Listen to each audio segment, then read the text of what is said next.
Nah banyak dari kita sekarang kayak contohnya yang bilang kok kita manusia makin lama makin banyak yang sakit mental. Salah satunya adalah karena kita banyak dibuai dengan hal-hal yang baik di masa sekarang.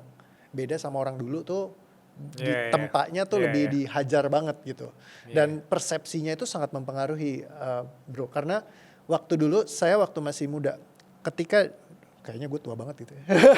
Ketika waktu masih kecil, mama papa itu selalu bilang kalau misalkan orang tua itu sayang sama kamu, kalau sampai mereka marah, mereka mukulin, itu bukan karena kamu sembarangan, pasti ada alasannya. Dan itu untuk mengkoreksi supaya kamu baik.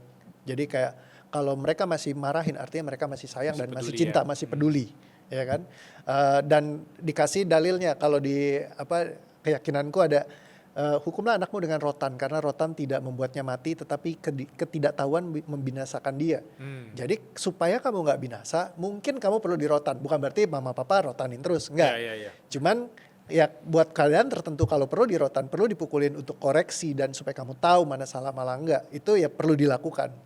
Nah jadi setiap kali aku dipukulin sakit, marah, kesel. Tapi di sini kepikiran ya mau gimana lagi, namanya gue salah ya kan, orang tua gue juga buat mengoreksi supaya gue benar. Artinya mereka masih peduli sama aku dicintai. Nah, jadi dicintai ya. Tapi kalau sekarang narasinya lain. Keluarga itu harusnya ideal, nggak boleh parenting VOC, nggak boleh ada orang tua mukulin, itu namanya nggak bener. Namanya orang tua main tangan segala macam, itu orang tua NPD, narsisistik, nggak bener, ya kan, toksik keluarganya. Nah begitu dipukulin, program yang muncul kalau tadinya dicintai, kalau sekarang dipukulin, program orang tua toksik, keluarga yang nggak bagus, keluarga gue hancur nih, gue diginiin, gue diperlakukan kayak gini, jadi korban. Akhirnya setiap hari, kok aku nggak seperti keluarga lain yang di buku-buku itu bilang harusnya begini, ataupun di podcast-podcast itu bilangnya begono. Aku nih hancur banget sih, hidupku tidak berharga, aku tidak dicintai sama mereka. Beda banget sama yang di sini, makin digebukin, wah makin peduli nih keluarga gue gitu. Nah jadi dari set yang memang kita secara di sekarang sosialisasinya lebih banyak ke arah parenting tuh harusnya bagus, baik, apa segala macam yang bening-bening gitu, malah justru orang banyak men-set ekspektasi. Dan saat ekspektasi tidak sesuai sama kenyataan, di situ emosi muncul.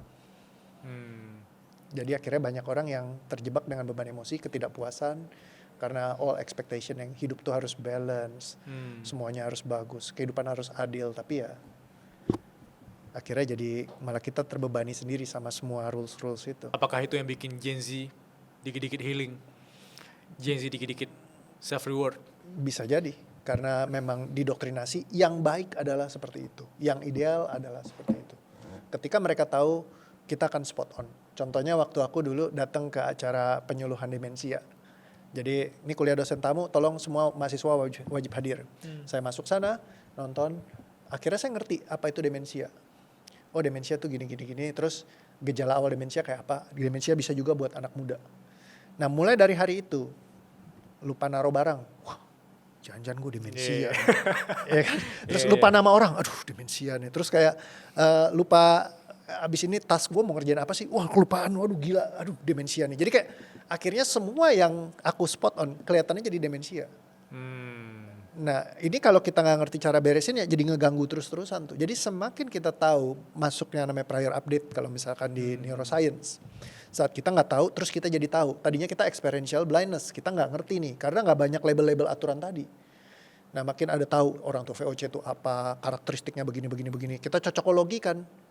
Nah akhirnya jadi hidup kita tuh kayaknya menderita sekali. Pernah mungkin Bro Bilal yang teori mobil merah tuh kan pernah dibahas banyak ya. Jadi kayak ketika kamu lihat mobil merah, misalkan setiap mobil merah kamu dapat tambahan 500.000 misalnya. Jadi kamu kan lihat mobil merah lebih banyak. Benar. Tadinya nggak lihat mobil merah kan. Nah kita tuh diupdate dengan mobil warna-warni. Kayak rainbow car theory nih. Ya aku bilang misalnya, bro tau gak kalau mobil hitam itu kalau kamu parkir barengan, itu sialnya bisa nambah 2 kali lipat. Oh kamu begitu ini, mobil hitam hati-hati jangan deket-deket, ya kan? Mobil hijau sering buang sampah sembarangan, hati-hati dilemparin botol. Mobil hijau harus hati-hati dilemparin. Mobil putih sering ngerem mendadak.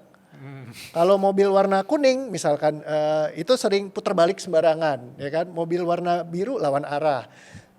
Tadinya kita cuma mau ke puncak naik mobil.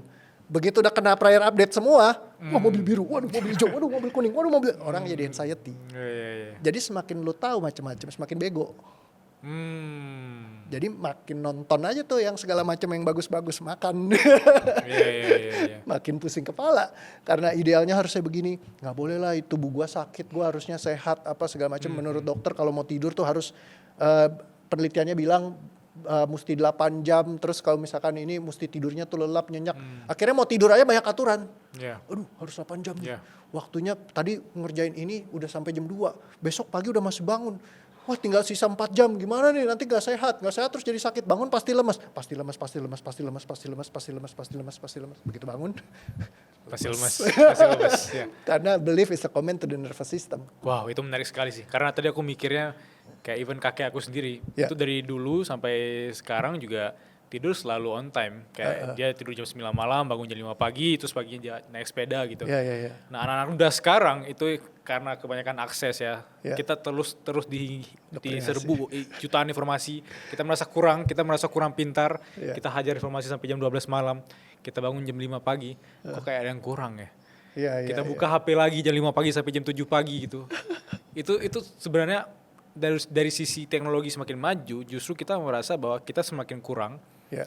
Tapi malah kita merasa kok gue kayaknya harus upgrade diri lagi ya. Betul, Gue betul. harus tidur lebih awal ya gitu ya. Padahal kakek kita tadi nggak ada beban itu. Betul. Ketika nggak ada beban ya mereka have fun aja. Malah ketika mereka santai aja mereka produktif. Kayak contohnya papaku ya. Papaku tuh tidur bisa jam 11, jam 12. Bangun biasa jam 4, jam 5. Umurnya sekarang 78 tahun. Wow. Masih jalan kaki kemarin dari Jakarta ke Bogor. Ke puncak. Gokil. Rekornya kemarin 30 jam lebih jalan kaki. Itu cuma istirahatnya break. Tujuannya apa? makan doang. Tujuannya apa? Pecahin rekor Iya, sendiri. iseng mencari rekor sendiri. Jadi benar-benar kayak ya sampai 130 berapa kilo gitu kemarin. Jadi kayak Gokil sih. kakek-kakek umur 78 gitu. Yang ibaratnya kalau orang bilang harus tidurnya cukup apa segala, tapi ternyata dia bisa kuat sampai umur 78 ya. Puji Tuhan sih sampai sekarang masih sehat. Semoga terus-terusan begitu gitu. Jadi kadang-kadang mungkin karena dia juga nggak pusingin dengan semua aturan-aturan itu. Jadi dia bisa bergerak justru ya dengan aturannya sendiri. Kayak gitu. Tapi balik lagi bukan berarti kita menantang biologis ya. Karena kan semuanya ada sisinya juga ya. Cuman ya mungkin karena secara afektifnya dia juga nggak ada masalah. Itu nggak berkontribusi ke dalam. Karena banyak juga kan sakit-sakit yang justru disebabkan gara-gara ya tubuhnya yang nggak selaras tadi. Kayak gitu.